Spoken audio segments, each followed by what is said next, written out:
Le jeudi 19 septembre 2024, la préfecture de Fekesi-Dougou a accueilli une importante activité de sensibilisation sur le thème de l'orpaillage illégal. L'événement a réuni une grande variété de participants, incluant les hommes et les femmes des villages environnants, soucieux de mieux comprendre les enjeux liés à cette pratique. La rencontre a débuté par un mot de bienvenue prononcé par le préfet de la région de Tchologo, préfet du département de Fekesi-Dougou, qui a souligné l'importance de cette initiative pour informer et protéger les populations locales. Je voudrais vraiment vous remercier d'avoir choisi la salle de réunion de la préfecture pour la tenue de cette rencontre. Comme vous l'avez lu dans les courriers, il s'agit de nous parler d'une question préoccupante. C'est une question de sécurité, c'est une question de vie, c'est une question qui est plus qu'importante pour notre région. Une nouvelle peut venir de Koutchéné-Dougou et ça va sauver tout Fekki. Donc, aidons-nous. Aujourd'hui, on va parler de l'orpaillage. L'orpaillage, ce n'est pas une mauvaise chose.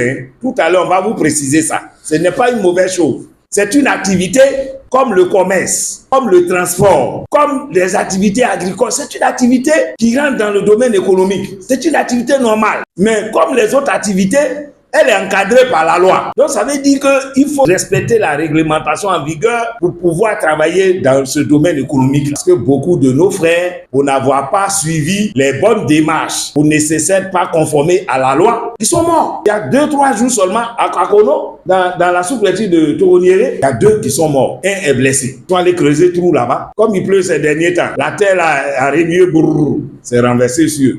Mais si tu avais respecté, qu'on t'avait aidé, encadré pour avoir tes papiers, tu allais travailler normalement. Vous pouvez avoir tout ce que vous voulez tant que vous marchez selon la loi. Donc écoutez bien tous les conseils qui vont être donnés ce matin par le DR. Ensuite, le directeur régional des mines et de la géologie du Tchologo a pris la parole pour présenter les différentes facettes de l'orpaillage illégal. Dans cette présentation claire et pédagogique, il a expliqué les dangers associés à cette pratique, notamment la dégradation des sols, la pollution des ressources en eau et les risques pour la sécurité des mineurs artisanaux. Après cette présentation, le débat a été ouvert aux participants. Les villageois ont pu poser des questions et exprimer leurs préoccupations. Le député de la région a ensuite pris la parole pour sensibiliser davantage la population. Il a rappelé les enjeux législatifs et les mesures que le gouvernement met en place pour réguler l'orpaillage et protéger la communauté locale.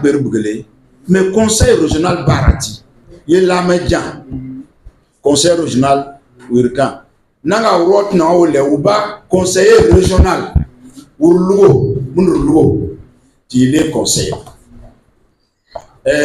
Saint-Germain, ne pensons pas à l'instant T, à ce qu'il dit là. Moi, si quelqu'un veut me voir, je donne un tiers, il va me donner 100 000, c'est rien 100 000. Il faut respecter la loi, il ne faut pas être hors la loi. Moi, ce matin, je vous demande, cher papa, cher chef de village, propriétaire de terre, mettons-nous ensemble pour sensibiliser nos autres frères qui s'adonnent à cette activité. Donc vous qui n'avez pas encore commencé, ne rentrez même pas dedans parce que c'est pas bon. Il y a la mort dedans, il y a la prison dedans. Pour conclure cette activité de sensibilisation, le préfet de la région du Tchologo, préfet du département de Fekesi-Dougou, a remercié tous les participants pour leur présence et leur engagement. Dans son mot de clôture, il a encouragé la population à rester vigilant et à participer activement aux efforts de sensibilisation et de régulation. Il a réaffirmé que la lutte contre l'orpaillage illégal nécessitait une collaboration entre les autorités et les communautés. Je voudrais vraiment dire merci à tout le monde. Au nom de la table de séance, je voudrais vraiment vous dire merci. Une bonne journée de jeudi. Que Dieu vous garde. À très bientôt pour un autre rendez-vous. Je vous remercie. La séance est levée. Je m'appelle M. Bléméda. Je suis le directeur régional des mines et de la géologie du Tchologo. L'activité s'inscrit dans le cadre de la sensibilisation de la population sur l'orpaillage illégal. Mon message s'est articulé sur 3 points. Je leur ai donné d'abord les impacts négatifs, les méfaits de l'orpaillage illégal. Ensuite, je les ai invités à se constituer en coopérative et après il leur donner la procédure pour acquérir l'autorisation d'exploitation. Pour moi, le message est passé puisque dans la salle après, il y avait la phase d'échange, mais bon, on n'a pas eu trop de questions. Donc, ça veut dire que le message est vraiment passé. Je leur ai dit de quitter vraiment l'orpaillage illégal, c'est un fléau, et ça ne les arrange pas. Et puis, s'ils sont vraiment intéressés, et d'ailleurs même de s'intéresser, parce que c'est ce que le gouvernement de l'État de Côte d'Ivoire souhaite, qu'ils s'intéressent à cette activité, mais pour le faire, il leur faut une autorisation. Il leur faut d'abord, ils doivent aussi constituer en coopérative et après acquérir l'autorisation. Concernant les impacts, on avait parlé de la déforestation, la pollution par exemple des eaux, des cours d'eau, il y a la dégradation des terres, même des conflits. Il y a des conflits fonciers dans les localités où s'installe l'orpaillage illégal. La population même qui donne leur accord aux orpailleurs illégaux ne gagne rien. L'État non plus ne tire rien de cette activité parce qu'elle est illégale.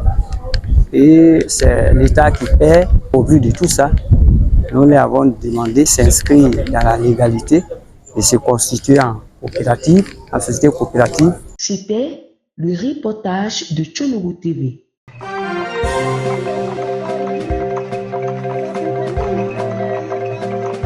Tiologo TV. Tiologo TV. Flash Info. Tiologo TV. Flash Info. Flash Info. Flash Info.